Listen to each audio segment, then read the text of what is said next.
Mass మహారాజా రవితేజ దొంగగా మారబోతున్నాడు.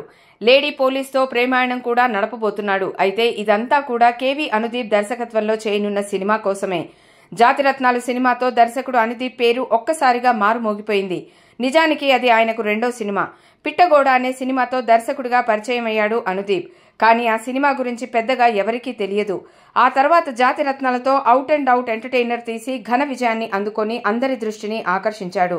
అనంతరం print సినిమాతో నిరాశపరిచిన అనుదీప్ ఇప్పుడు తన 4వ సినిమాని రవితేజతో చేయబోతున్నాడు. అయితే ఇప్పుడు ఈ సినిమాకి సంబంధించిన టైటిల్, స్టోరీ లైన్ లీక్ అయ్యాయి. ఈ చిత్రానికి దొంగ పోలీస్ అనే టైటిల్ ఖరారు చేశారట. ఇందులో రవితేజ దొంగగా, హీరోయిన్ పోలీస్గా కనిపిస్తారట. దొంగ పోలీస్ మధ్య ప్రేమాయణమే ఈ సినిమా కథట. అప్పట్లో దొంగోడు సినిమాలో దొంగగా నవ్వులు పంచిన రవితేజ ఇప్పుడు మరోసారి దొంగగా మారబోతున్నాడన్నమాట. రవితేజ కామెడీ టైమింగ్, ఎనర్జీ గురించి ప్రత్యేకంగా చెప్పనక్కర్లేదు. ఆయన స్క్రీన్ మీద కనిపిస్తేనే సందడిగా ఉంటుంది. అలాంటి రవితేజ జాతిరత్నాలు దర్శకుడు అనుదీప్తో చేతులు కలిపితే కామెడీ పీక్స్ లో ఉంటుంది అనడంలో సందేహం లేదు. మరి ఈ ఇద్దరూ కలిసి దొంగ పోలీస్తో ఏ రేంజ్ లో నవ్వులు పంచుతారో చూడాలి.